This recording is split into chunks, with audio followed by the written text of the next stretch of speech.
Kamusta mga kabasketbolista? Nakuha ng UST Growling Tigers ang kanilang pangalawang panalo matapos talunin ng FEU Tamaraos 57-53. Best player of the game si Migs Pangilinan sa kanyang 10 points, 5 rebounds, 3 assists, 2 steals. Tinalo naman ng DLSU Green Archers ang Ateneo Blue Eagles 72-69.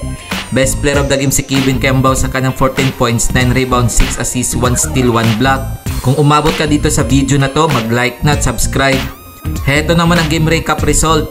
November 15, 2023, panalo ang Ateneo Blue Eagles kontra sa UE Red Warriors 80-74. Best player of the game si Jared Brown sa kanyang 21 points, 2 rebounds. Panalo din ang UP Fighting Maroons kontra sa UST Growling Tigers 86-61. Best player of the game si Chico Breone sa kanyang 14 points, 4 rebounds. Tinalo naman ng De La Salle Green Archers ang FEU Tamaraos 80-70. Naging player of the game si Mark Nonoy sa kanyang 15 points, 2 assists, 3 steals. Tinalo naman ng Adamson Soaring Falcons ang Inyo Bulldogs 68-62. Best player of the game si Didat Hanapi sa kanyang 13 points, 6 rebounds.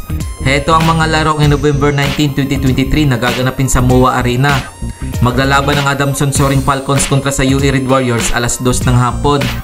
Maghaharap naman ang UP Fighting Maroons kontra sa Inyo Bulldogs alas 4 ng hapon.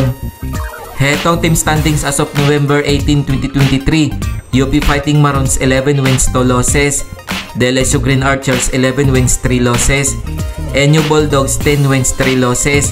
Ateneo Blue Eagles 7 wins, 7 losses. Adamson Falcons 6 wins, 7 losses. UE Red Warriors 4 wins, 9 losses. FEU Tamaraos 3 wins, 11 losses. UST Growling Tigers 2 wins, 12 losses.